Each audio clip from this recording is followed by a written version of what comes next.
In this video, I'm going to give you 5 pieces of advice to avoid when buying a home for the first time. Now, for most of you in your 20s, you've probably considered the thought of buying a home, and you've probably even asked your parents or loved ones for advice on what to buy. They may have told you a variety of different things, but this is a collection of the most common advice tips that I hear given to my friends and clients that just are completely untrue. So if you do hear any of this advice given to you, just smile and nod. Now, the number one piece of advice that I've seen given to people, and the question that I get asked more so than any other question, is, Christian, do I need to put down 20% or more on a home to qualify for a mortgage? And the answer is just simply no. You can actually buy a home for as little as 3 to 3.5% down, and there's even some down payment assistance programs that could qualify you for up to 100% financing. So that means you're not putting down anything as far as down payment, and 100% of the money is financed into your mortgage. The only caveat here is that by putting down so little, you're also increasing the interest rate given to you, and you have to pay private mortgage insurance or mortgage insurance premiums,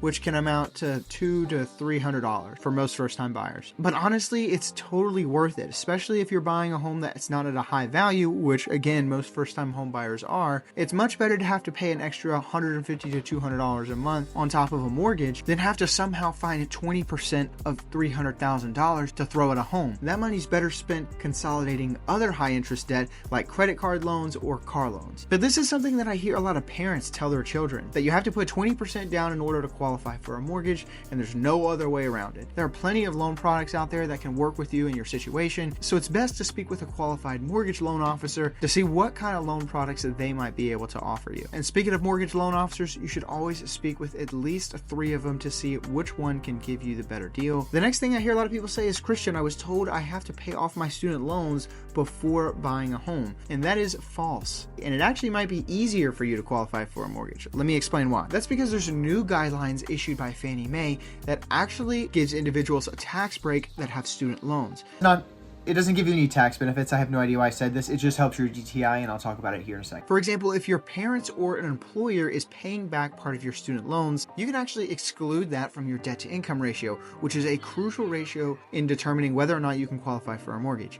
Essentially, it just aligns your total debts against your total incomes. So it may actually improve your debt to income ratio and allow you to qualify for a better interest rate. Though it may seem overwhelming to add on more debt like a house payment on top of your student loans, which are probably already close to or over $100,000, you have to keep in mind that the money that you're paying into this mortgage is actually building you equity, and that equity can be pulled out at a later time to help pay off that high interest debt. So just keep that in mind for perspective. I also hear a lot of people tell me that they were told they need a 750 credit score or some perfect credit score to qualify for a mortgage. Whatever that is, it's not true. You don't need a plus 700 credit score to qualify for a mortgage, but you are probably going to need at least higher than 600.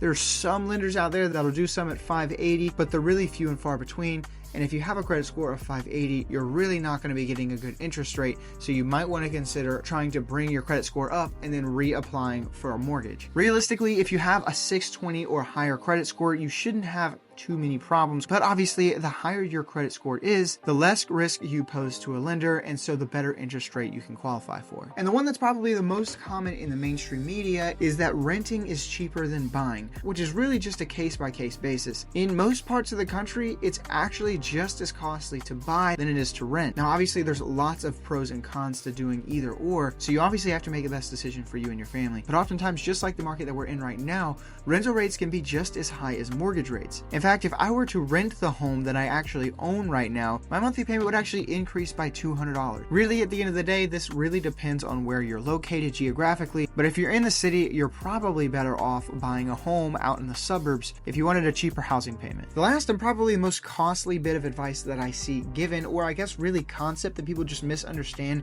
is that a pre-approval letter is not a guarantee for a home loan. A lot of times these pre-approval letters are just self-reported information, and nobody's really dug into this to find out if any of it's true or not. If you tried to submit an offer on a pre-approval that was self-reported, the listing agent's likely going to say, no, we want something more definitive. So you really need to sit down with a mortgage loan officer or have a conversation over the phone and get into the weeds about your finances so they can issue you an appropriate pre-qualification letter. But even then, it's not a guarantee or a promise that you will get the loan. It's just the letter stating that on the outside, everything seems okay and they could potentially do business with you. but it is not a guarantee that you will get the loan. And that's why we have financing contingencies within our Georgia contracts to allow you to be able to get out of the contract if you fail to get the financing. Now, these myths, bad advice, misunderstandings, whatever you call them, can be really costly if you haven't understood them beforehand, and they can waste up a lot of your time. Imagine looking for a home for 6 months and realizing you don't even know that your credit score is below 600, and then you walk in to get a pre-approval and you're denied a loan.